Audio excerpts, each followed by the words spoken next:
எல்லாருக்கும் வணக்கம். இந்த நாளிலும் தேவ சட்டமும் தேவ திட்டமும் தேவனுடைய நோக்கத்தையும் அறிந்து கொள்ளுவோம். புதிய ஏற்பாடு புதிய சட்டம். அப்போஸ்தலனாகிய பவுல் கொரிந்தியருக்கு நிருபம் 10வது அதிகாரம் 1 கொரிந்தியர் 10வது அதிகாரம் 13வது வசனம். மனுஷனுக்கு நேரிடுகிற சோதனை அல்லாமல் வேறே சோதனை உங்களுக்கு நேரிடவில்லை. தேவன் உண்மை உள்ளவராயிருக்கிறார். உங்கள் திராணிக்கு மேலாக நீங்கள் சோதிக்கப்படுவதற்கு அவர் இடம் கொடாமல் சோதனையோடு தாங்கத்தக்கதாக சோதனையோடு கூட அதற்கு தப்பிக்கொள்ளும்படியான போக்கை உண்டாக்குவார். இந்த உலகத்தில் சோதனை ஜெயித்தா சாதனை, சோதனை தோத்தா நரக வேதனை. உலகத்தில் எல்லாருக்குமே சோதனை உண்டு.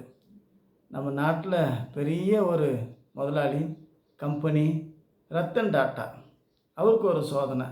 கல்யாணம் பண்ணாமையே வாழ்ந்து வாழ்க்கை முடிச்சிட்டார். அவர் அமெரிக்காவில் படிக்கும்போது ஒரு பெண் இஷ்டப்பட்டார். அந்த பெண் வீட்டாரும் சரி நாங்கள் உங்களுக்கு பொண்ணு கொடுக்குறோம், அவங்களும் ஒத்துக்கொண்டார்கள். ஆகவே அந்த காலகட்டத்தில் ரத்தன் டாட்டா வீட்டில் அவங்க பாட்டிக்கு உடம்பு சரியில்லை. ஆகவே நீ வந்து நம்முடைய தொழில் நிர்வாகத்தெல்லாம் பார்த்துக்கா, நீ உடனே அமெரிக்காவிலேருந்து வா. ஒரு புறப்பட்டார். பெண் வீட்டார் அந்த சமயத்தில் 2வது மகா யுத்தம் நடக்குது. ஆகவே இப்போ யுத்தம் நடந்துட்டு இருக்குது, பெண்ணை கூட்டிகிட்டு போக வேண்டாம், யுத்தமெல்லாம் முடியட்டும் என்று சொல்லி பெண்ணை அங்கேயே வைத்து கொண்டார்கள். இவர் இந்தியாவுக்கு வந்தார், அப்படியே இருந்துட்டார். மறுபடியும் திருமணம் ஆகவில்லை. எவ்வளோ பெரிய சோதனை, கோடி கோடியாய பணம். ஆகவே பணம் எது ஜனம் இல்லை. எல்லாருக்குமே எவ்வளோ பெரிய அறிவாளியாக இருந்தாலும் எவ்வளோ ஒரு புத்திசாலியாக இருந்தாலும் நம்ம நாட்டு பிரதமருக்கு எவ்வளோ பெரிய சோதனை, திருமணமாகியும் வாழ்க்கை இல்லை, தனியாக வாழ்கிறாரு, சந்ததி இல்லை, அறிவு இருக்குது, ஞானங்குது, புத்திக்குது. ஆகவே தேவனை தேடும்போது அந்த சோதனையை தப்பிக்கொள்ள சோதனையை சாதனையாக மாற்றி எல்லா வேதனையிலிருந்தும் வழி தேவன் மாற்றி தருவார். ஆனால் கிறிஸ்துவோடு வந்து பல பேர் சோதனையில் சிக்கி வேதனையில் சிக்கி மரித்து போனார்களே. இந்த உலகம் எத்தனை சோதனை கொடுத்தாலும் தேவனை விட்டு விலகக்கூடாது. ஏன்னா இங்கே பல சோதனை உண்டு.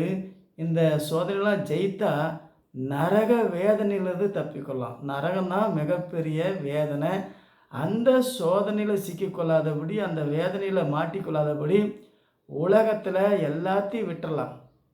இயேசுக்காக எல்லாத்தையும் விட்டவன் எவனோ அவன் 100 பலனை அடைந்து நித்திய ராஜ்யத்தை சுதந்திரிப்பான். பேதுரு கேட்குறாரு, நாங்கள் எல்லாத்தையும் விட்டு உம்மை பின்பற்றி வருகிறோமே, எங்களுக்கு என்ன கிடைக்கும் மறு ஜென்ம காலத்தில்? இப்போ இந்த ஜென்ம காலத்தில் எல்லாருக்கும் சோதனை வேதனை.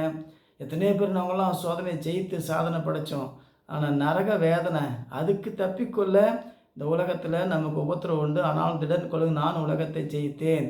எல்லாருக்குமே எல்லா மதம், எல்லா ஜாதி, எல்லா இனம், எல்லா பாஷைக்காரர்களும் எல்லா நாட்டிலுமே சோதனையும் வேதனையும் உண்டு. இதெல்லாம் எதுக்காக, ஏன் வந்தது, ஏன் போனது, நம்மால் என்ன செய்ய முடியும் என்று அறிந்து புரிந்து இந்த சோதனையை தப்பிக்கொள்ள, நரக வேதனையை தப்பிக்கொள்ள போக்கை உண்டாக்கினார். இயேசு கிறிஸ்து பின்னாடியே போகணும். உலகத்தில் உபத்திரம் உண்டு என்று சொல்லி இயேசு விட்டு விலகி போனால் நரக உபத்திரத்தில் சிக்கிக்கணும். இந்த பூமி எப்படியோ அதே போல் நரகமும் இன்னொரு பூமி தேவனுடைய ராஜ்யமும், பரலோக ராஜ்யம், பூலோக ராஜ்யம், இன்னொன்று வேதனையான நரக ராஜ்யம். ஆகவே நம்ம இதெல்லாம் புரிந்து அறிந்து எல்லா வேதனையும் சோதனையும் ஜெயித்து நரக வேதனைக்கு சிக்கிக்கொள்ளாதபடி சோதனையை சகிக்கிற மனுஷன் பாக்கியவான். சோதனையோடு கூட அதற்கு தப்பிக்கொள்ள போக்கை உண்டாக்குவார். அந்த போக்கை அறிந்து தேவனோடு நடக்கணும், தேவனுடைய வார்த்தையோடு இருக்கணும். ஆகவே தேவனுடைய சித்தத்தை அறிந்து தேவ சட்டத்தை புரிந்து இந்த உலகத்தில் 1000 சோதனை வந்தாலும் தேவனுடைய வார்த்தையை விட்டு விலகாதபடி, இயேசு விட்டு விலகாதபடி, நரக வேதனைக்கு சிக்கிக்கொள்ளாதபடி ஒவ்வொரு நாளும் நம்ம தேவனோடு நடக்கணும். கர்த்தர் உங்களுக்கு உதவி செய்வார். மீண்டும் சந்திப்போம். வணக்கம்.